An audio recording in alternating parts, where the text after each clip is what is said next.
आज Doubtnut app download करें। Doubtnut पर अपने सभी गणित, रसायन विज्ञान, भौतिक विज्ञान और जीव विज्ञान के डाउट्स का करो सफाया। बस प्रश्न की फोटो खींचो, एक ही प्रश्न को क्रॉप करो और तुरंत वीडियो सोल्यूशन पाओ। अभी डाउनलोड करें। क्वेश्चन हमारे पास है कि धारा एक अनंत लंबे सीधे एवं पतली दीवार वाले पाइप की लंबाई के साथ प्रवाहित हो रही है। तो पूछा यह जा रहा है ऑप्शन में कि पाइप के अंदर विभिन्न बिंदुओं पर चुंबकीय क्षेत्र भिन्न भिन्न होंगे।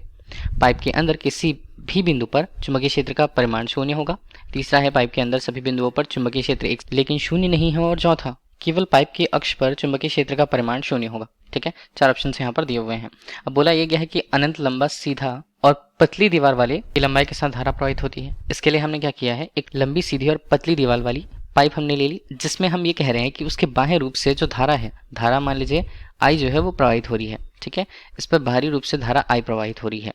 तो पाइप के अंदर की स्थिति में क्या होगा, अगर हमने ये कहा है कि पाइप के बाहरी ओर पर धारा प्रवाहित आई होती है तो अंदर पर आवेश की उपस्थिति है क्या? नहीं।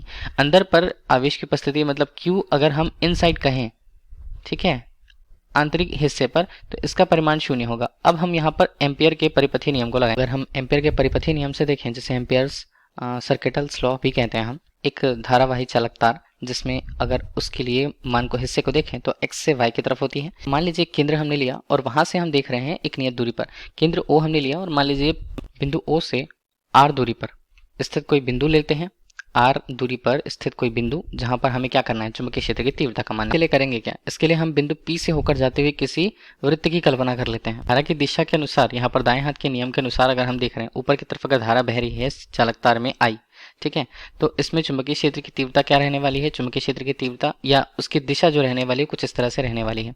ठीक है, बी के रूप में हमने उसकी दिशा को यहाँ पर प्रदर्शित कर दिया है। ठीक, तो इस तरह से चुंबकीय क्षेत्र के परिमाण को हम r दूरी पर स्थित किसी बिंदु P पर अगर देखना चाहें तो B बराबर क्या होता है, म्यू नॉट I बटे 2 पाई, यहाँ पर r होता है, वो दूरी यहाँ पर होती है। ठीक है, अभी यहाँ पर देखिए क्वेश्चन पे बोला ये जा रहा है कि कोई एक पाइप है, पाइप में जो उसका दीवार है काफी पतला है, लेकिन एक तरह से हम खोखला पाइप कह सकते हैं जिसके बाहरी रूप पर धारा बह रही है।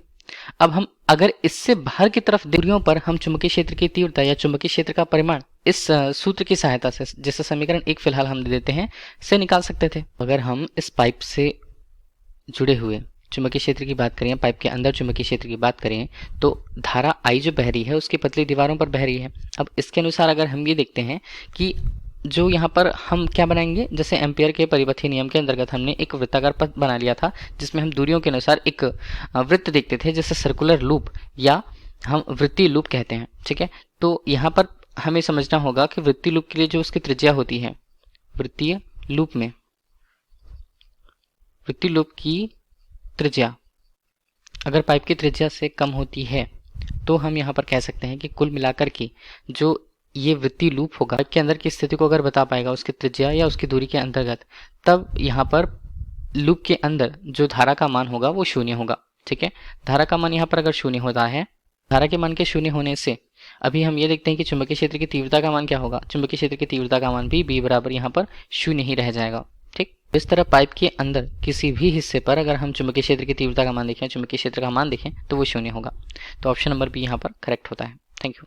कक्षा 6 से 12वीं से लेकर नीट, IIT, JEE वो एडवांस के लेवल तक 1 करोड़ से ज्यादा छात्रों का भरोसा। आज ही डाउनलोड करें डाउटनेट ऐप या व्हाट्सएप करें अपने सारे डाउट्स 8400 400 400 पर।